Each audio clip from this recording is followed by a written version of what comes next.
Hi, I'm Paige Holsey. Thank you so much for joining us for Turn the Page with Paige, where we uncover the story behind the bedtime stories that children are enjoying.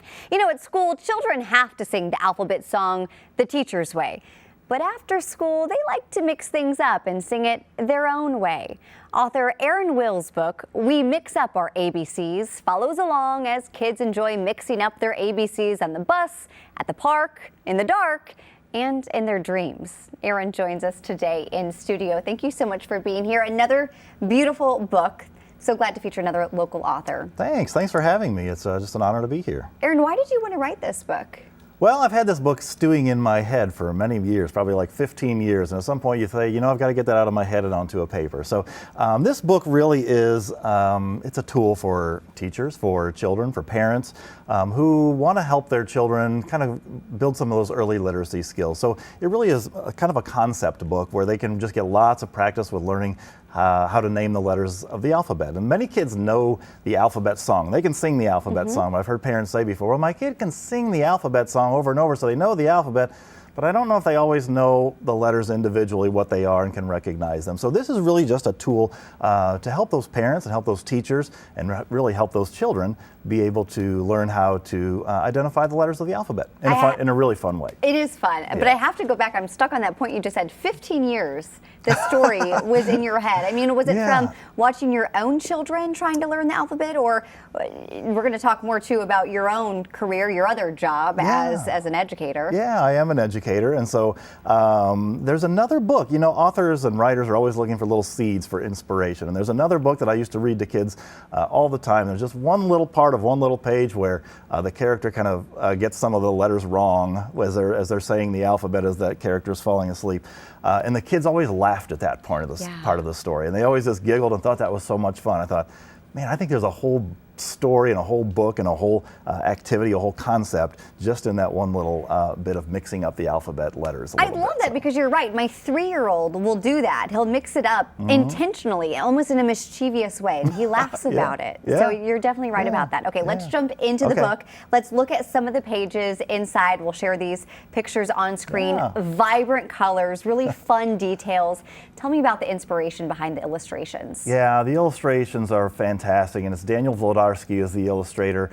Someone I just saw his work in other stories and just was so inspired by the cheerful colors and just the happiness. When I looked at any of his illustrations, I just saw happy cheerfulness and fun, and that's what I wanted for kids. If it's going to be a book where they're practicing letters and practicing kind of some academic skills, I don't want them to know that. I want it to just be fun for them and think, oh, this is great. So there are lots of little things hidden in the pictures and just lots of cheerfulness all throughout the book that hopefully the kids will enjoy. Yeah, it's gorgeous and beautiful. Okay, so you are the principal in the Parkway School District at Sorrento Springs Elementary.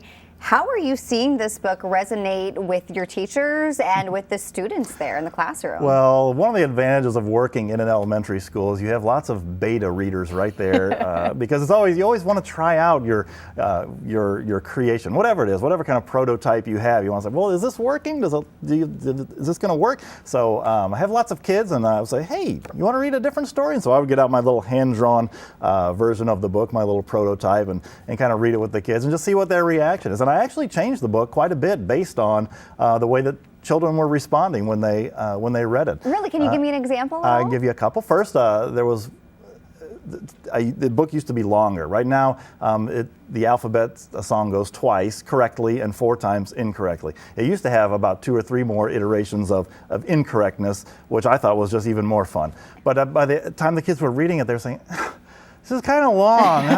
We have to do it again. And so I'm like, okay, as much as I love this page and I love this part of the story, it's just going to have to go. Sometimes you just have to cut it based on the feedback that you get from the kids. And I had another student who I had her check the letters of the alphabet. I said, hey, because they're all mixed up order. I said, can you make sure that I didn't leave any letters out or anything? And she checked the whole book inside and out, and she actually found a mistake. Wow. Where I had the letter B twice in the same thing and forgot the letter D or something like that. So I'll be forever grateful to her for finding that mistake. So yeah, working in a school, you get a lot of beta readers, a lot of kid input, which really helps when you're writing a children's book because they are the audience. You want it to be fun for them, something they're going to enjoy. And if they're not going to enjoy it, it's not worth even producing, right? Well, with first one being such a success and so beautifully done. Are you going to work on any more?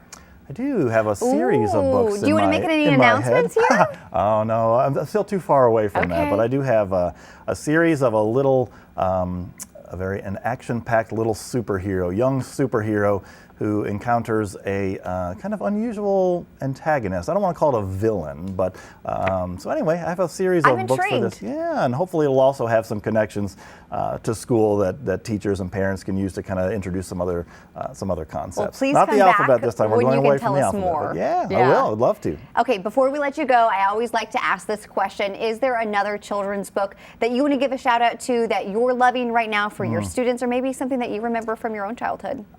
This summer I've been on a deep dive of Mo Willems and just all of his different books that he has created, and I get that energy from the kids. The Elephant and Piggy books and the Pigeon books. So many students just continue to love his work, and he's just so simple. His stories are so simple, so few words.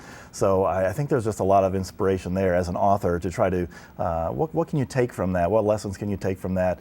And apply them to new books as well. And I think he just does such a great job. But from my childhood, Dr. Seuss, I used to love the Dr. Seuss. I liked anything fun and quirky and unusual. So as I write, it will probably also be a little fun and quirky and unusual, maybe unexpected. So I think that's what you find in this book and probably my next series as well. Well, we look forward to seeing more from you. Thank you so much for joining us Thanks today. For having me. And we are so glad that you at home could join us for this story too. We hope you'll stay tuned here to KMOV's YouTube channel for our next episode of Turn the Page with Paige.